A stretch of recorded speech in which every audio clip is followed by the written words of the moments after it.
Press the Talagang, gate, the red. tapos, iba yung feeling mo. So, pag-uusapan po natin yan, yung mga nag-business na hindi tagumpay, wala naman kayo sasabihin na matino. Kaya lang baka maapektuhan kasi kaya ko gustong kalakayin dito. Baka, alam niyo yun, maapektuhan yung mga hindi nakarating. Kasi wala akong problema sa mga nakarating. Yung mga nagpunta po ron, nung hike po, lalo na nung hindi pa sinasara yung EDSA Shrine. Tiwala po ako na yung iba yung naramdaman nila, yung pagpoprotesta doon. At tinitiyak ko na uulit pa sila.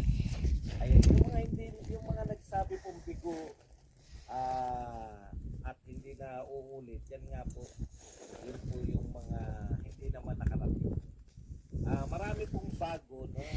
Hindi po pwede talaga, real talk, hindi po talaga po pwedeng ikumpara sa EDSA 1 and EDSA 2. Una, before yung EDSA 1 and EDSA 2,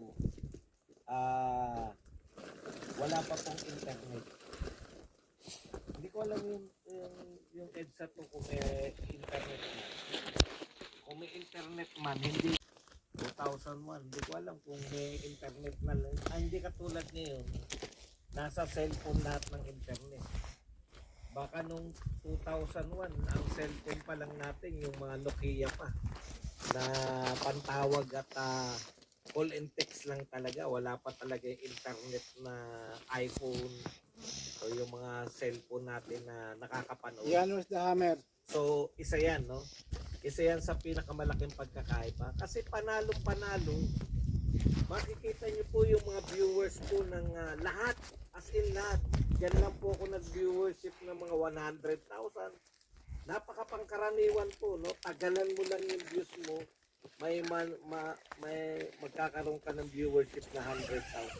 Million nga kung kukwentahin niyo yung nanonood. Million sa lahat ng vloggers, napakaraming vloggers. So, ibig sabihin, iba-iba po ito. At ito ay hindi na po, kumbaga, hindi na pwedeng i-deny ng mainstream media yung nagaganap. Kasi sobrang laki. Sobrang dami ng tao na nahikayat. Kaya kung hindi sa akin, kung ang intention mo, mapabagsak yung, hindi naman ganun yung intention namin mga vlogger. Mga organizer, ang mga vlogger po, ang papel namin, kami yung magbalita sa inyo ng tunay na nagaganap. Wala po kami time para mag-edit na maipakita lang sa inyo ano yung mga masama o mga mabubuti lang, no? Wala po kami time. Naka-live po eh.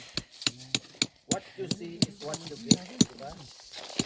Kaya po ito rin, nakikita rin natin yung diferensya ng Yung binili natin. sa mainstream media ng Yung binili natin.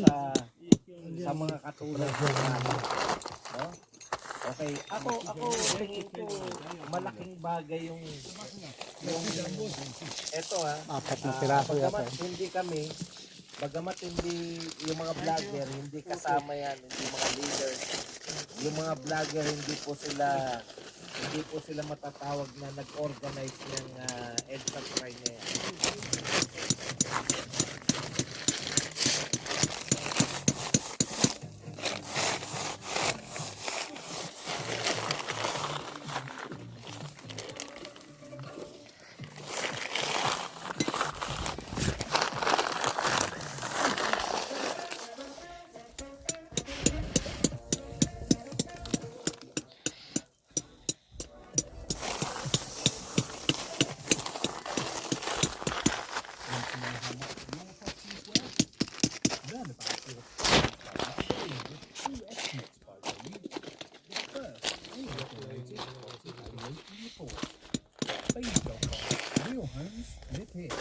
Pagtitipon at ang pinaka-importante yung mga vloggers dahil sa kanila nanonood. Wala naman